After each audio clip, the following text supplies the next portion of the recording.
Happy birthday to you. Happy birthday to you. Happy birthday, happy birthday, happy birthday to you. Happy birthday, Tita Kring. We love you. We love you. Bye, Ate Carlene. Zarina. Yes. And Kuya. We love you. Go, 1, 2, 3, go. Happy birthday. Saka tayo mo, 1, 2, 3, go. Happy birthday, Tita Kring. Happy birthday, Tita Kring. Happy birthday, happy birthday. Happy birthday, Tita Kring. Ano sabi mo? Happy birthday. Happy birthday, Tita Kring. Happy birthday, Tita Kring. Go, nabatin na natin. Happy birthday, Tita Kring. Happy birthday, Tita Kring. Hello everyone, I'm Izzy. So, we created this video for Tita Kring and we have some questions and we will answer this. So, the first question How would you describe Tita Kring in exactly 3 words? Funny, serious, and family-oriented. is hardworking and the second is jolly and thoughtful. Loving, strong, and generous. Caring, helpful, and hardworking. Loving, generous, and thoughtful. Generous, kind, and very persevering. What does a typical Tita Kring hangout look like? Eat food outside, shopping outside, and drink coffee outside. And lastly, the attending of Mass in the church. A typical hangout with Tita Kring is mostly at the mall and eating lunch, dinner, or breakfast in restaurants. So, yung first para sa akin, yung kumakain sa labas. Tapos, nagbibilyar kami ni Tita Kring, minsan badminton kasama si Eloy 2. Tapos nag-walking, yan. Tapos, syempre, hindi natin makakalimutan yung lagi kami minsan magkasabay ni Tita Kring magsimba dati. Ganun. Yun yung lagi kong naaalala kapag kay Tita Kring. So, ang typical place ng hangout ni Tita Kring ay during Sunday. Kasi alam naman natin, Monday to Saturday ay nasa office po si Tita Kring. And next,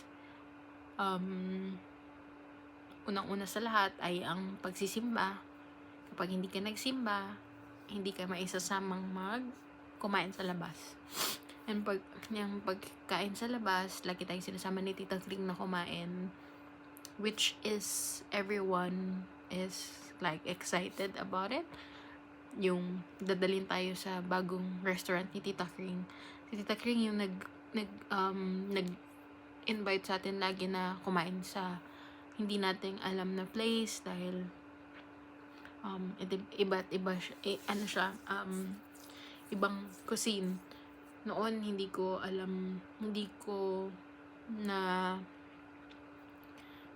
siya na-appreciate, pero ngayon sobrang thankful ako na dahil kay Tita Kring, hindi ako ignorante ngayon na nandito na ako sa Australia. Hindi ako ignoranteng kumain sa ganito. Kasi lagi ko sinasabi is, na-try ko na yan kasi ganito, ganyan. Dahil kay Tita Kring.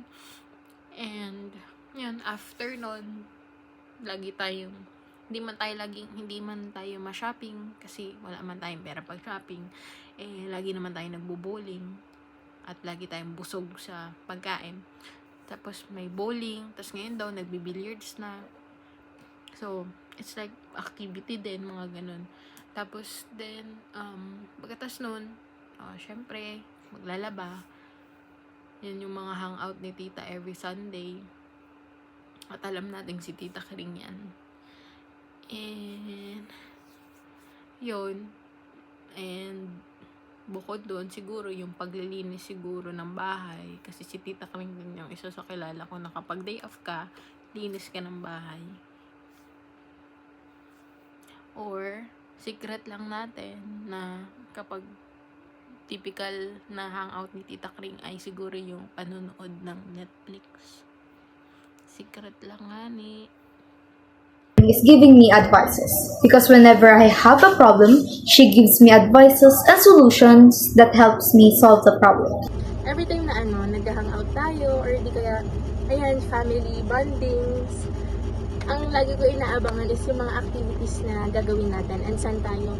Tulad ng, ayan, hindi mawawala laging magsisimba every Sunday. Kasi usually pag lumalabas tayo or gumagala tayo, laging gusto ni tita is magsimba muna. Then, matik na yon after simba is may lunch or kakain, ganyan. So, yung typical hangout all throughout na magkakasama tayo. Family is, ayan, simba, then lunch or kain sa labas, tapos malalang chikahan, ganyan, tawanan, at syempre hindi mawawala yung activities para sa mga bata and sa mga sa atin, sa family natin, tulad ng bowling, ganyan, ng billiards. Ngayon mga billiard players na, hindi mawawala yan. Pero dati bowling talaga, saka badminton. So ayun yung typical Tita Kring hangout, hindi nawawala yan guys, kada linggo. What is the best piece of advice Tita Kring has ever given you about life, career, or love? Sa akin, maikli lang naman. Lagi niyang sinasabi na maging masaya ka sa ginagawa mo. Tapos, maging mabuting anak sa magulang, sa kapatid, at sa nakakatanda. Yun lang naman. Si tita kasi busy kasi siya most of the time, pero hindi siya nakakalimot every special occasions, especially pag birthdays, ganyan. Ang pinaka tumatak sa akin, isa-isahin ko sa life, career, saka sa love. Simulan ko sa career, especially sa school. Lagi niyang bukang bibigyan sa amin mga pamangkins niya na laging mag-aaral ng mabuti and tulungan sila mama, papa. And syempre, pag may kaya na is matulungan din sila umahon sa hirap. Ayun talaga, kasi ever since ganun mag-advise lagi si Tita Kring and tumatatak din talaga siya kasi mapapaisip ko na hanggat may nagpapaaral, mag-aaral, ganun. Then sa mga achievements namin, laging may pa-prize, ganyan, may pa-give si Tita Kring, kaya naman kami, namomotivate din kami mga pamangkin niya. And siguro hindi lang din siya basta advice sa amin, pero dahil trusted adult din namin si Tita Kring, saka nakita namin kung saan din nakarating si Tita, yan, masipag si Tita Kring, hindi lang sa pag-aaral, pati sa work. And look at her now, di ba, parang ang layo na talaga na natin niya, and by God's grace naman lahat. Sa life, ayun, yung tulungan sila mama at papa, ganyan, na pag nakaraos na sa hirap, huwag kakalimutan ng magulang, ganyan, and laging mag-aaral ng mabuti. Applicable talaga siya both sa career, academic, saka sa life. Lalo na nung hindi ako nakapasa sa university na gusto ko. Tapos, sabi ni Tita Kring, okay lang yan, ganyan. Lumabas kami, nagsine, tapos nilibre niya akong koko, kami ni Kuya Carl. Tapos malungkot kasi ako nun, syempre, gusto ko rin talaga yun. Pero sabi ni Tita, if hindi will ni Lord, hindi talaga magiging sa akin. And though tanggap ko naman at that time, saka alam ko naman yung will ni Lord, ganyan. Saka masaya naman ako sa napili kong school right now. And na-help talaga ni Tita na lessen yung sadness na nafe-feel ko na baka ang babaw ng tingin sa akin kasi di ako nakapag-aral sa ganito. Pero no, dinamayan pa ako ni Tita kasi siya rin, hindi nakapala din dun sa school na gusto namin. Which is, ayun, wala sa school naman yan. Nasa sa skills and sa paano ka mag-aral ng mabuti and paano mo tahakin yung buhay. And lastly, yung love. Syempre, mga pamangkins, ganyan, nakita na ni Tita Kring yung love life namin, ganyan. So, kay ex, ayan, hindi ko malilimutan na nilibre kami ni Tita sa Yabu. Nilibre kami ni Tita sa Yabu. Tapos parang that time, super like, wow, tanggap ni Tita, ganyan, may boyfriend, yung pamangkin niya, ganyan. Parang that time sabi ko, if ever man na may pagkukwentuhan ako, maliban sa parents ko, kay Ate Eloy, is kay Tita Kring talaga. Kasi, ayun, lagi niyang ina-advise ako about love. Nag-reply pa kayo si Tita Kring sa, sa story ko, saying, kayo na ba, best girlin? Sabi ko, opo tita, sinagot ko na po, ganyan. Tapos parang sabi niya, okay lang yan, maganda ka kasi, pero wag niyo kalimutan mag-aral, ganyan. Tapos sabay niyo abutin yung dreams niyo. So, ayun, maganda kasi yung ganun na, alam mo yan, yung hindi ka pagbabawalan or hindi ka paghihigpitan, hindi dahil tingin nila gagawin mo yung masama. Pero sila tita, sila mama, papa, sila ate Eloy, sila yung nagpa-feel din talaga sa akin na okay lang, kasi kilala naman nila ako, na hindi rin ako, alam mo yun, basta ganun po, hindi ako basta-basta ganyan. And may tiwala sila sa akin, sa kilala nila ako. Kaya ayun yung mga advices na tumatak para sa akin. When it comes to life, sabi ni Tita Kring, kahit anong okay lang yan, basta ang mahalaga, hindi nagdo-drugs. So everything or what you do, kahit anong gawin mo, basta hindi ka nagdo-drugs, okay lang. That joke lang. Life and love na siguro. Tita Kring taught us how to be a family-oriented, na whatever you do it for your family. Na very important na you always celebrate with your whole family.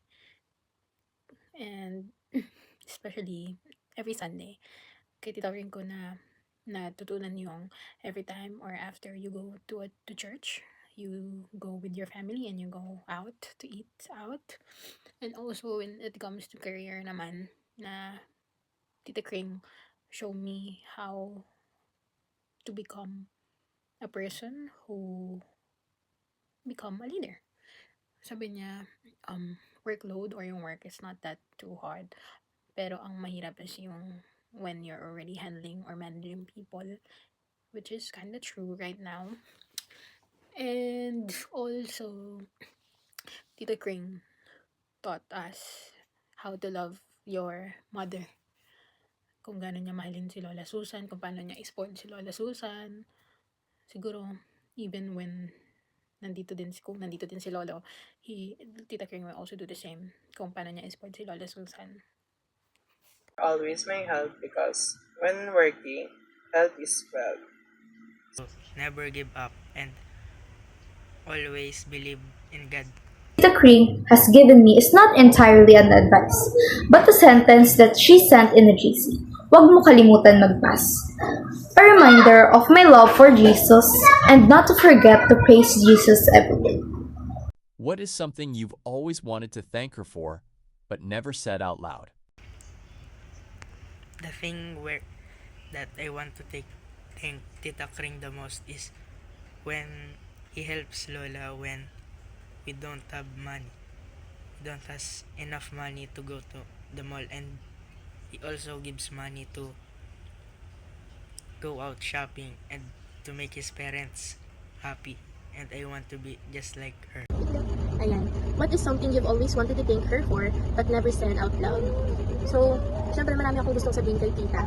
Though hindi lang ako ganun ka-expressive talaga.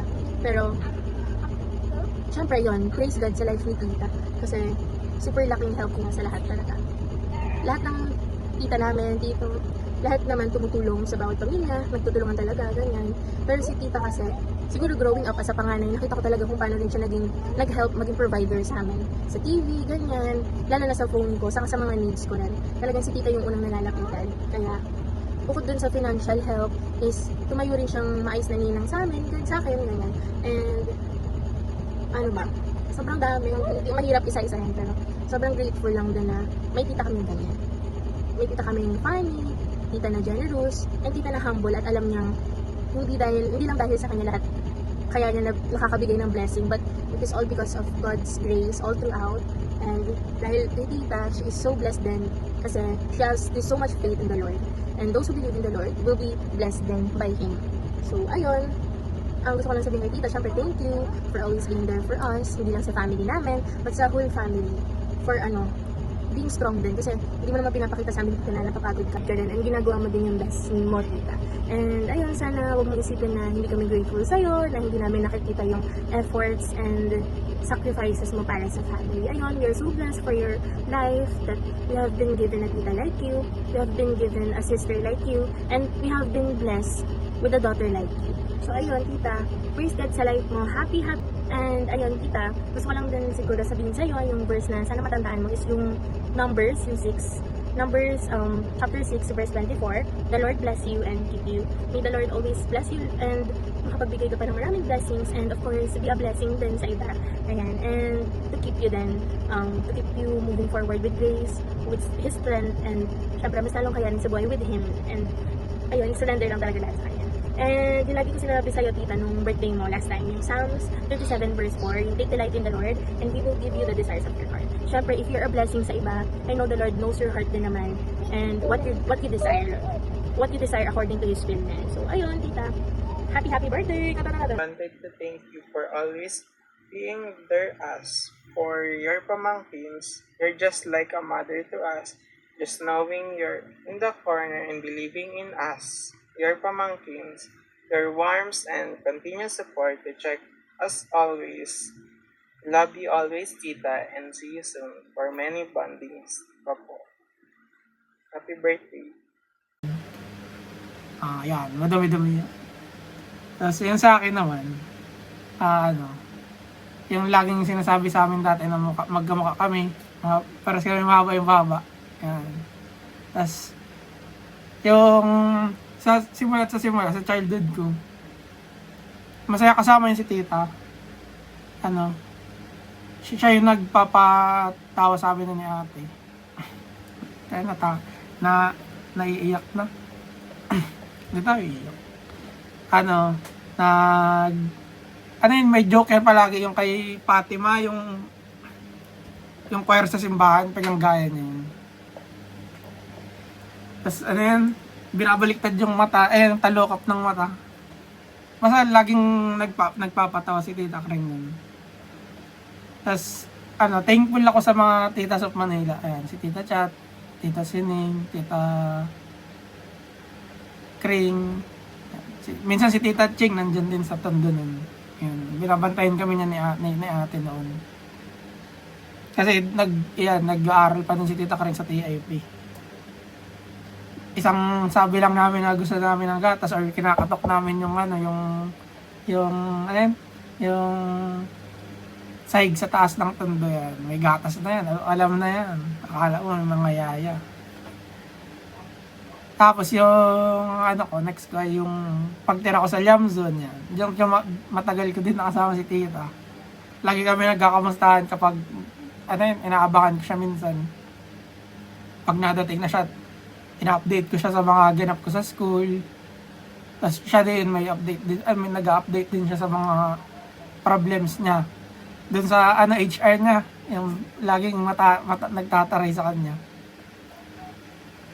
Tapos, yun, na-appreciate ko yun kasi nga, sa kailan nanay tsaka kay tatay, di ko naman na share yung ganun at di naman nila magigits yun at kami ni Tita Kring. Same kami ng course na CE tsaka si Tita Kring IE. Yan, engineering related nga dun. Kapag yun, may mga bagsak ako, kay Tita Kring ko sinasabi. Hindi niya man ako dinadown, siya. Nagigas niya din kasi talaga. Alam niya nga yung pinagdadaanan ng mga engineering students. Kaya yun. Parang lagi niya, pag nasasabi ko na yun, kay tita noon, nagiging okay man na yung pakiramdam ko. Hindi na yung may tinatago pa akong Hindi na, yung dibdib, syempre. Parang masasayang naman yung panahon, ganun. Tapos yung sa hard work naman ni tita, yun pa lang, yung nag-aaral pa siya ng college, lagi niya nababanggit yan na napunta pa siya kay Tita Sining, na minsan tinatakwil na nga at wala na nga maibigay dun sa ever kasi ni Tita Sining nag-work nun. Tapos lalo na pag na-tuition na sulat pa daw, ng promissory note. Kasi yung work niya nga yun, grabe yung tagal niya na dun. Grabe yung niya, yung passion niya pag work sa Home Depot. Maski na nakakapagod. Minsan, yung kung ano nang nararamdaman ni tita. Yan. Pag may sinusitis, tsaka may regla, yan. Matik na yan. Kaya minsan nasasobrahan lang sa panood ng Netflix. Tapos yung last ko ay yung pagiging hindi pabaya ni Tita Kring sa pamilya. Yan. Yan talaga yung grabe yung pasasalamat ko kay tita. Hindi lang financially, yun nga, katulad sa akin, yung sa nahirapan ako sa school dati. Ayan. Grabe si tita magmahal. Kaya pag may blessing tsaka accomplishment kay tita, yun. Sobrang saya ko rin. The best. Di umiyak. Happy Tita Kring. Happy birthday. Hello, Tita Kring. Happy birthday. Gusto lang kitang pasalamatan sa lahat ng tulong mo sa amin. Hindi ka iiyak. Magsasalamin ako para hindi masyadong mapansin. Pero Tita Kring, thank you. Parang hindi man namin laging nasasabi sa'yo, pero thank you sa lahat ng tulong mo. Simula nung ay nako. Take to nga ni Tita Kring, thank you una-una sa lahat ng tulong mo sa amin, sa lahat ng part ng family natin. Sobrang laki ng tulong na binibigay mo sa lahat ng family member, from Lola Susan to the youngest, which is Gab. Lahat kami, sobrang laki ng tulong binibigay mo sa amin. Sobrang lagi mong pinag-iisipan kung ano ireregalo mo sa amin. And sobrang thankful kami sa lahat ng pag-i-spoiled mo sa mga pamangkin. Simula pa lang nung binibilan mo kami ng mga school supply noon. Lagi nyo kami ni-spoiled. Alam ko hindi lang ikaw yon, kundi lahat ng mga tito at tita. Thankful ako or kaming magpipinsan kasi lahat kayo naging magandang role model sa amin. And thank you kasi even yung pagiging mabuting anak, mabuting kapatid, napakita mo po yan sa amin. And thank you sa lahat. Even yung maliit na bagay na ikaw yung nagpakilala sa amin na kumain sa mga Japanese food na dati hindi ko naman yun gusto. Tapos ngayon na-appreciate ko na siya. Tapos ikaw yung laging naaalala ko. Kasi nasa Manila tayo, lagi mo kaming sinasabihan na itry ito, makain tayo sa ganito. So, na-open yung knowledge namin sa ganun, which is I'm thankful. Oops, bawal mag-English, nag-i-start na siya. So, ayun po, thank you Tita Kring.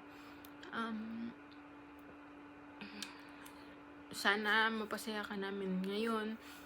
Sana na ikaw naman yung mapasaya namin. Sana kahit simpleng gift namin sa'yo, which is yung etong nakakaiyak na video namin magpipinsan. Love. Sana magustuhan mo. Sana mapaiyak ka namin. Thank you Tita Kring. And sana sobrang thankful lang kami sa'yo na kahit hindi man namin alam sa'yo every time, but we're always thankful for you sa tulong mo lagi kay Lola Susan at kay Tita Ching.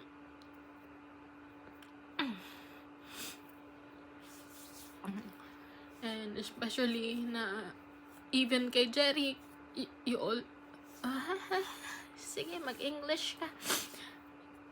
Even kay Jerry na tinulungan mo din siya na hindi lang sa amin magpipinsan yung pagmamahal mo ko, pati doon sa minamahal namin. Ina-extend mo din yun. And salamat din po kasi noon nawala ako pera. Naiyak. Pinagkukuskus mo ako ng CR para may 500 ako. Hindi, joke lang po. Racket ko po yun. Sobrang thankful sa lahat ng mga lesson na yung lahat ng mga natutunan nyo before is tinuro nyo sa amin. Thank you po sa lahat. And love na love ka namin. Siguro isa pa ito dun sa hindi namin nasasabi sa'yo, kundi love na love ka namin, Tita Kring. Deserve mong magpahinga, deserve mong magbakasyon, deserve mong unahin din yung sarili mo. Kasi lagi mong tatandaan, pwede natin pagtulong-tulungan yung iba't ibang bagay pag may problema ka. Kung inaapi ka man sa work mo, just let us know kasi aawayin din natin. Sana manalo ka na next time ng best dress sa sa Christmas party. Sana mas madami nang mag-cheer sa'yo din. Yun lang, Tita Kring. Thank you and I love you. Happy birthday! I've always wanted to thank her for buying things that I want and giving me advices. Because for me, small actions makes a big impact. I always have a hard time thanking people because I don't just want to say it. I want them to truly feel it and to know that I am thankful without saying any words, like hugging and kissing them. Happy birthday, Tita Kring!